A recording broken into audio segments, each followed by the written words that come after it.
G'day and welcome to Doesn't Matter.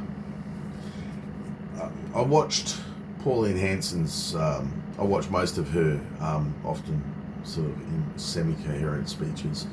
And I listened to the most recent one where she talked about Australia being multiracial as opposed to multicultural. Once again, it's a binary. There are people who espouse multiculturalism on one side and monoculturalism on the other side. And same as there are people who espouse multiracialism and other people who want to be monoracial. Okay, so now we've established that that's a binary. Binaries aren't real. They're positions, but they're positions on a spectrum. They're positions, but they're not real. Reality is a blend of things. Is there any truth in what Pauline Hanson was saying? Yeah, quite a bit, to be honest. We are a multiracial country, probably, and have been for many, many, many decades, better part of a century. So that much is true. Are we monocultural? No. There's more than one culture living in Australia. Okay. There's a certain degree of truth to multiculturalism. There is. But only a certain degree. Australia is predominantly a Western culture. Not predominantly Anglo-Saxon, though probably I would say that's the biggest chunk of the Western mix. But we are a blend of Western cultures that have come here from both Southern and Northeastern and Northwestern Europe. We've got people from Hungary, from Czechoslovakia, from Eastern Europe, Poland. We've got people from Western Europe, UK, France, Spain. We've got people from Italy and Greece. So we've got this, with Germany, we've got this broad cross-section of European cultures that have formed the lattice work of most Commonwealth countries orientated from England. We are a Western country. And hopefully we will always remain a Western cultural country. That does not preclude other cultures. That does not preclude other religions. We have freedom of religion here. We have freedom of all kinds of social and cultural practices here. That's not the issue. And I don't think it's what Pauline Hanson was trying to say either.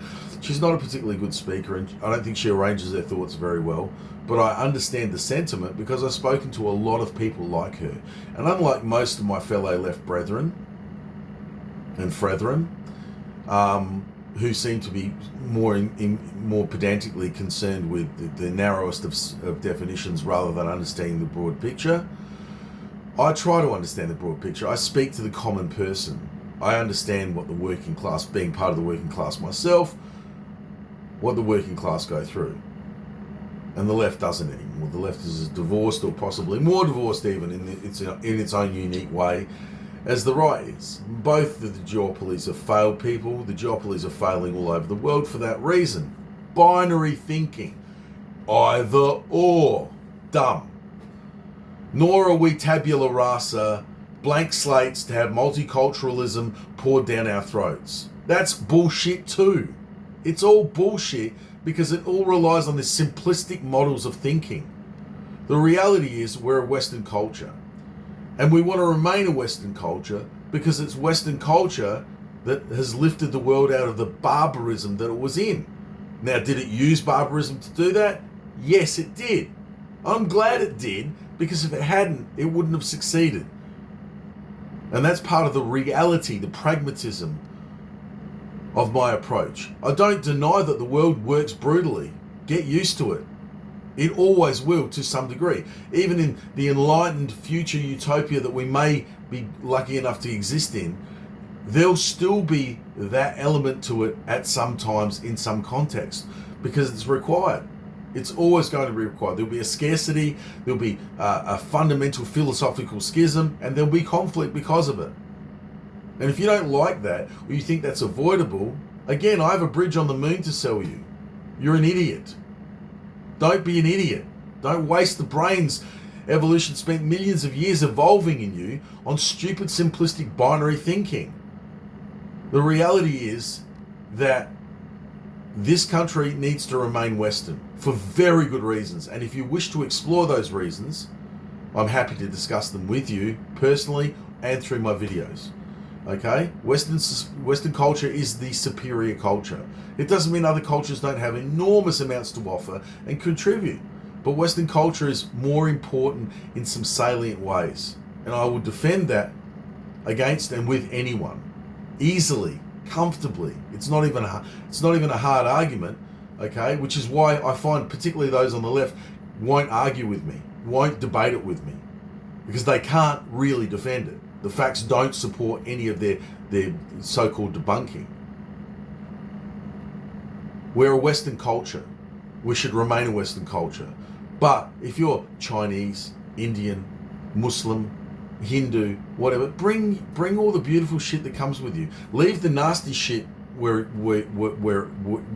I presumably you wanted to try to escape. Leave the nasty shit behind you. Bring all the good stuff about your culture to us. We're happy to have that. Bring it in. Add more flavors, bells and whistles to the culture that already exists. Pauline Hanson's point, and it's my point too. I share this point with her. Whether you like it or not, it's a fact. Don't try to change our culture. Don't come here with the idea that you can colonize us, because if you think you can, think again. I will not let you. Many of us will not let you. Most of us will not let you. You want to come here and add beauty to this culture? Do so. You want to come here with the idea of taking over? Good fucking luck. You're not going to. All right? And you're a fool anyway. Our greatest enemy is never going to be each other. And people with different cultures who want to come over and colonize, you're fools. You'll be suborned and crushed by the same people who are trying to do it to us. The money men upstairs. Don't be fooled. Go shoulder to shoulder with all the other Aussies and fight for social justice. Not the bullshit woke version, actual social justice. Money in our pockets, good conditions, treated with dignity, like we matter, like being a citizenship matters, okay? Put faith back into our institutions. That's what we should be doing, instead of engaging in these fucked up culture wars, all right? And what we shouldn't do is bring anyone here who doesn't agree to that. If you don't agree to that, if you can't put Australia first, you can't put this civic state first, then you shouldn't come here. You don't need to be here. You wouldn't be happy here anyway. Not with people like me waiting for you. You won't be happy. We won't make it easy for you. But if you want to come here and be my brother, my sister, and help, you're more than welcome. And I think that's what Pauline Hanson was trying to say in her rambling way, okay? Is that we want people that want to come here and be part of what's already existing. A dominant culture nestling a whole bunch of other cultures around it. The mother hen looking after the baby hens.